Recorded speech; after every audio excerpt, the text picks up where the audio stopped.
things connected in a way.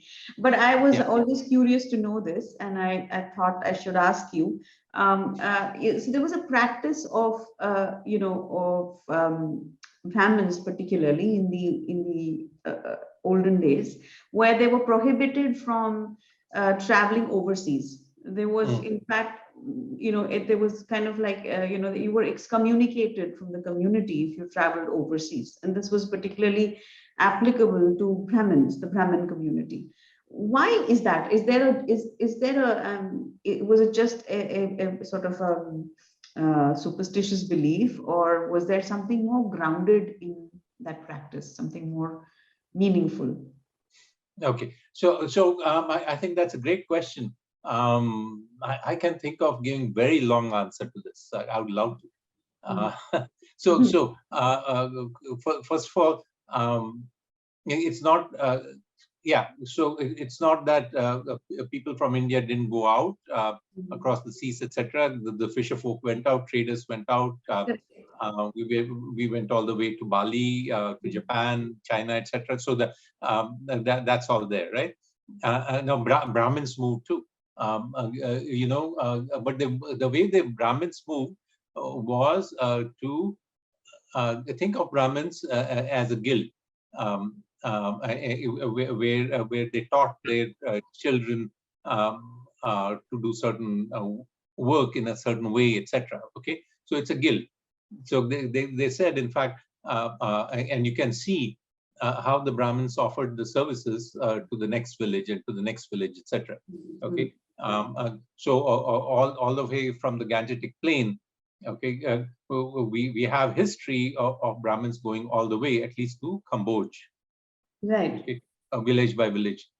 They go east, and the way they did it was the male Brahmin could go to the next village and marry someone local. That was allowed, but Brahmin women were married always to the west. That's one of the things. The same thing to the south also. I mean, so you can see then when you look at the Smritis, there are directions given, right?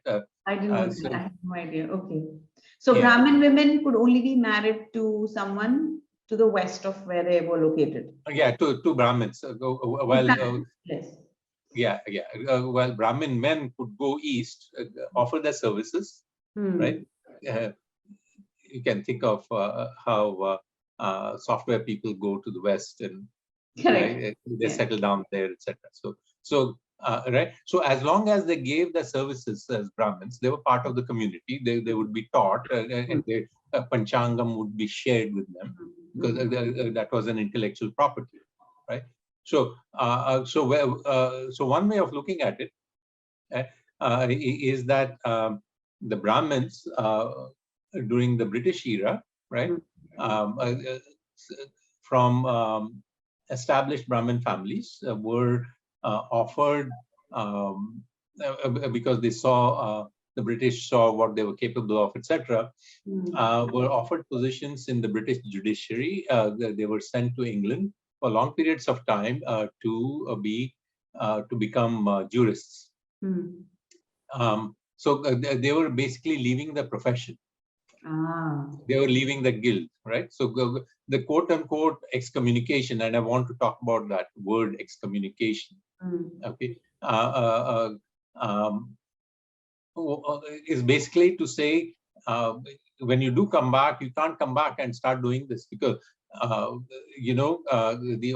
way we do the knowledge, the way we apply, you have to do Sandhya Vandana 3 times a day. You have to observe the sun and the moon and help us develop the panchang for the community, right? Each one of them, the inputs were right. That's very important, and their acts in the community, okay, to officiate at births and marriages and deaths, etc. Right? In this process, they were like guide rails. They were like acharyas, right? Of this whole human cycle. Correct. Right? To stabilize this whole human cycle. Okay. So if you're going to leave us for a long time, go do your thing. Then don't come back. you can't, you are not part of this community because you're not, right? So it's like if someone is in a corporation for 15 years and then says, oh, I'm going to take a couple of years off and do something else. Okay, completely else, completely different. I'm going to go to a foreign country, China, and do something else for a couple of years. And they say, well, farewell, good. You can go, right? But I don't think you'll have a place when you come back. So please remember to subscribe to us and switch on the notifications for this channel. For our other social media links, more content, and to support our work, please visit citti.net. Dhanyavad. Namaskar.